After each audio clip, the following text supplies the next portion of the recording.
Kalau misalnya jaga budaya tradisional sih oke.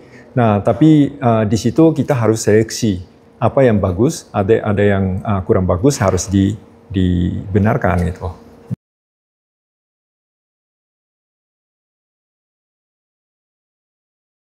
Bismillahirrahmanirrahim. Assalamualaikum warahmatullahi wabarakatuh. Halo viewers, kembali lagi bersama saya Ade Mas Fahri Sofnadi dalam edisi Tutorial. Dan juga bersama salah satu narasumber tiga dengan Bapak Umemura. Dan kita akan membahas mengenai PT Yaskawa Electronical Indonesia. Jadi Bapak, pertanyaan pertama itu mengenai mengingat persaingan ketat di sektor otomisasi industri, apa sih strategi diferensiasi utama mengenai PT Yaskawa Electronical Indonesia untuk mempertahankan pasar dan keunggulan teknologinya di Indonesia? Oke. Tadi itu waktu interview kepada Presiden Direktur kami juga Mr. Kinta juga sudah mengungkapkan. Nah, itu perusahaan Yaskawa ini itu terdiri dari awalnya itu kan ya itu sebagai produsen motor. Nah, terus dari motor gitu kembangkan ini teknologinya ke sampai drive dan seperti robot ini. Nah, jadi kami sebagai manufacturer itu bisa membuatkan itu produk kami itu kan itu dari motor komponennya itu motor, drive sampai ke robot. Jadi perusahaan semacam ini gitu kalau di dunia gitu jarang ada. Jadi berdasarkan teknologi yang jadi landasannya apa namanya bisnis kami gitu, itu persaingannya itu kan ya bisa dibedakan ya sama perusahaan yang kompetitor kami. Itu yang keunggulannya gitu bagi Yaskawa. Baik. Ya. Lalu selanjutnya, sejauh mana komitmen PT Yaskawa Electric Indonesia dalam membangun ekosistem lokal, baik transfer teknologi, pengembangan SDM, maupun kemitraan dengan industri dan energi, Pak? Oke, jadi kalau misalnya secara internalnya perusahaan kami, itu memang kami rutin melakukan itu pelatihan terhadap karyawan lokal, terutama untuk teknologi punya Yaskawa. Nah, terus itu terhadap customer juga gitu kami melakukan seminar dan juga itu training juga gitu, sehingga gitu kan ya itu bisa merealisasikan itu transfer ke teknologi dari Jepang ke Indonesia. Nah, jadi dari sisi itu kan ya itu cukup banyak kontribusi terhadap ekonomi Indonesia. Baik. Ya. Selanjutnya, bagaimana pengaruh budaya populer terhadap budaya tradisional? Nah, itu kalau misalnya di topiknya tradisional atau populer, nah itu agak sulit ya.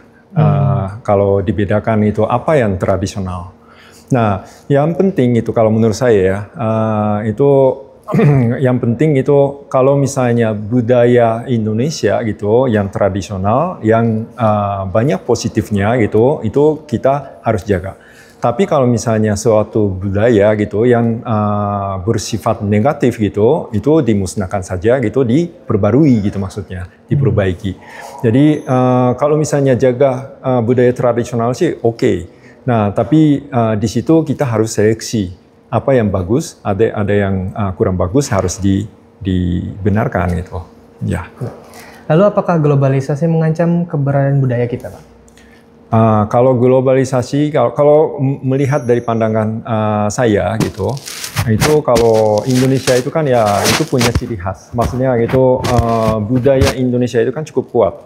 Nah, kalau misalnya terhadap globalisasi juga gitu, untuk yang lingkungan ekonomi Indonesia itu kan itu tidak terlalu terbuka dunia. Maksudnya gitu ekonomi Indonesia itu kan ya agak sedikit tertutup di dalam negeri ya. Nah, sehingga gitu jadi biarpun kalau misalnya dunia itu ada ombaknya globalisasi gitu, cukup gitu pihak Indonesia itu kan mempertahankan baik budaya, ekonomi dan macam-macam gitu terhadap luar negeri gitu.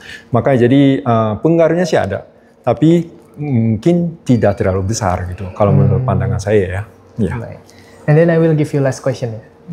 Apa tantangan terbesar ketika kita memahami budaya yang berbeda? Oke. Dalam soal itu yang jelas yaitu yang paling penting itu adalah komunikasi. Jadi saling komunikasi antara, kalau misalnya di dalam perusahaan kami juga gitu, saling komunikasi antara expatriate dari Jepang atau dari luar negeri gitu terhadap maksudnya dengan orang lokalnya gitu. Itu yang penting saling memahami, saling dengar. Ya, itu pendapatnya gitu harus ya kayak cross culture sih memang gitu. Tapi yang seperti tadi saya katakan itu yang bagus kita terima, yang kurang bagus harus dibenarkan. Nah, itu tidak ada pembedaan itu antara Jepang atau Indonesia atau negara-negara yang lain gitu. Jadi kita harus saling memahami gitu. Itu yang paling penting gitu.